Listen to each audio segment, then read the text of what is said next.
ഭൂട്ടാനിൽ നിന്ന് നികുതി വെട്ടിച്ചുള്ള വാഹനക്കടത്തിൽ ഇതാ നടൻ ദുൽഖർ സൽമാനെ വീണ്ടും ചോദ്യം ചെയ്യാനുള്ള കസ്റ്റംസിന്റെ നീക്കം. ആദ്യം ചോദ്യം ചെയ്യലിൽ ലഭിച്ച മൊഴികളും രേഖകളുമൊക്കെ വിശദമായി പരിശോധിച്ചതിന് ശേഷം വീണ്ടും ദുൽഖർ സൽമാന് നോട്ടീസ് നൽകും.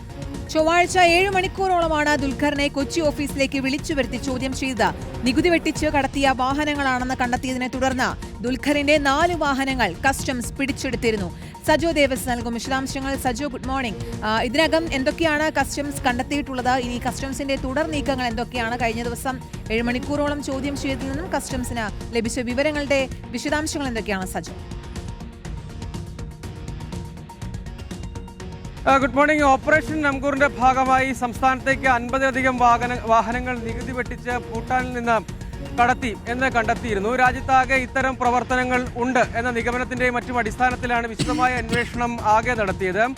അതിൽ ചില താരങ്ങൾ, പ്രത്യേകിച്ച് അമിത് ചക്കാലക്കൽ അടക്കമുള്ളവർ വാഹനങ്ങൾ ഇങ്ങോട്ടേക്ക് എത്തിച്ചു എന്നതായിരുന്നു കസ്റ്റംസിന്റെയും കണ്ടെത്തൽ. അതിന്റെ അടിസ്ഥാനത്തിൽ ഇഡിയും പ്രത്യേക അന്വേഷണം നടത്തുന്നുണ്ട്. അതിൽ ചില വാഹനങ്ങൾ ദുൽഖറിന് ലഭ്യമായി എന്നും കണ്ടെത്തിയിരുന്നു. അതിൽ ദുൽഖർ പറയുന്നത് തനിക്ക് കൃത്യമായ രേഖകളുണ്ട്, നികുതി വെട്ടിച്ചാണ് ഈ വാഹനങ്ങൾ എത്തിച്ചതെന്ന് അറിവില്ലായിരുന്നു എന്നാണ് അദ്ദേഹത്തിന്റെ മൊഴി. സമാന രൂപത്തിൽ മറ്റു പല വാഹനങ്ങളും ഇങ്ങോട്ടേക്ക് എത്തിക്കുകയും വിൽപ്പന നടത്തുകയും ചെയ്തിട്ടുണ്ട്. ലക്ഷറി വാഹനങ്ങൾ അവ ഇങ്ങോട്ടേക്ക് കുറഞ്ഞ വിലയിൽ, അതായത് നികുതി വെട്ടിച്ചുള്ള ലാഭം ലഭ്യമാകും വിധമായിരുന്നു ഈ ഇടപാടുകളൊക്കെ നടന്നിരുന്നത്.